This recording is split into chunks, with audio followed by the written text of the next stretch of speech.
Question number 2. In a laboratory, the count of bacteria in a certain experiment was increasing at the rate of 2.5% per hour.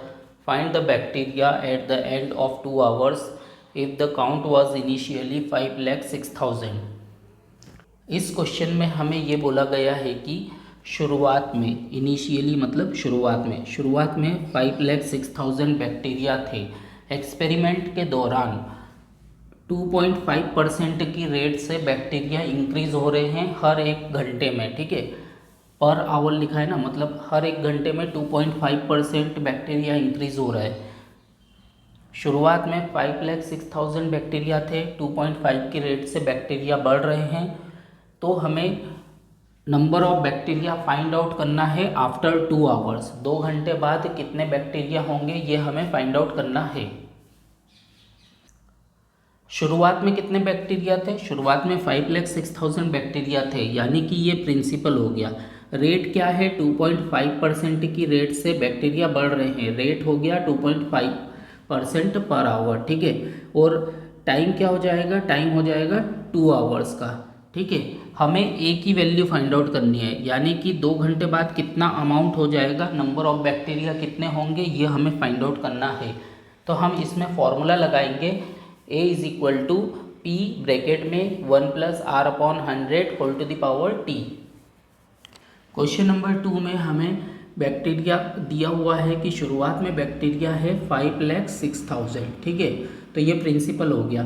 अब rate क्या है? 2.5% की rate से bacteria बढ़ रहे हैं, इतने परसेंट की रेट से पर आवर की स्पीड से बैक्टीरिया बढ़ रहे हैं। ठीक है, अब ये हो गया रेट। अब है time, T is equal to 2 hours. हमें number of bacteria find out करना है, 2 आवर्स के बाद कितने बैक्टीरिया होंगे ये फाइंड आउट करना है। ठीक है, यानी कि हमें अमाउंट निकालना है। Amount A is equal to principal bracket में 1 + R/100 whole to the power T। ठीक है, A is equal to P की वैल्यू है 5,06,000 ब्रैकेट में 1 + R की जगह पे हम लिखेंगे 2.5। ठीक है, क्योंकि 2.5% रेट दिया हुआ है, अपॉन में 100 and whole to the power 2, क्योंकि T जो है T की वैल्यू 2 आवर्स है। ठीक है, A is equal to 5,06,000 bracket में 1 +, अब यहाँ देखो ये 2.5 है, जब डेसिमल हटेगा, डेसिमल के बाद एक डिजिट है ना, तो नीचे 10 का मल्टीप्लाई हो जाएगा। जब डेसिमल हटेगा तो नीचे 10 का मल्टीप्लाई होगा, तो नीचे डिनोमिनेटर में क्या हो जाएगा? 1000, और ये हो जाएगा 25। तो इसको हम ऐसा लिख सकते हैं 25/1000। ठीक है, जब डेसिमल हटेगा यहाँ से तो ये इसमें नीचे 100 में 10 का मल्टीप्लाई होगा, तो ये 1000 बन जाएगा, और डेसिमल हटने की वजह से ये 25 हो जाएगा, और power 2।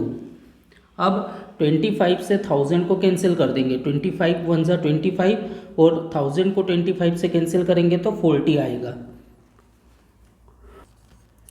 A is equal to 5,06,000 bracket में ये 40 का मल्टीप्लाई इस 1 के साथ होगा, फिर प्लस होगा ये वाला 1, यानी कि 41 हो जाएगा न्यूमरेटर में, और डिनोमिनेटर में 40 वैसा का वैसा रहेगा।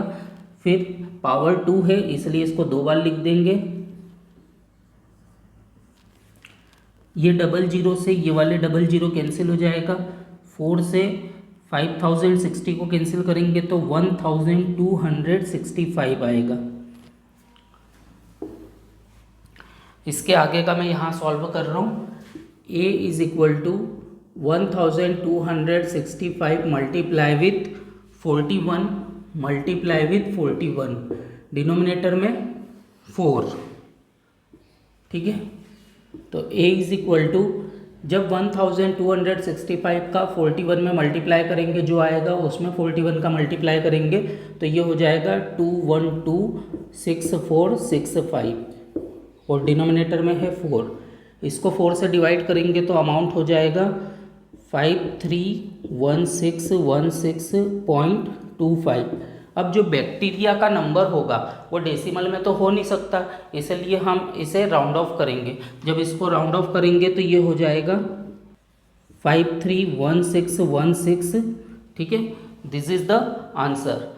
इतने बैक्टीरिया होंगे आफ्टर 2 आवर्स।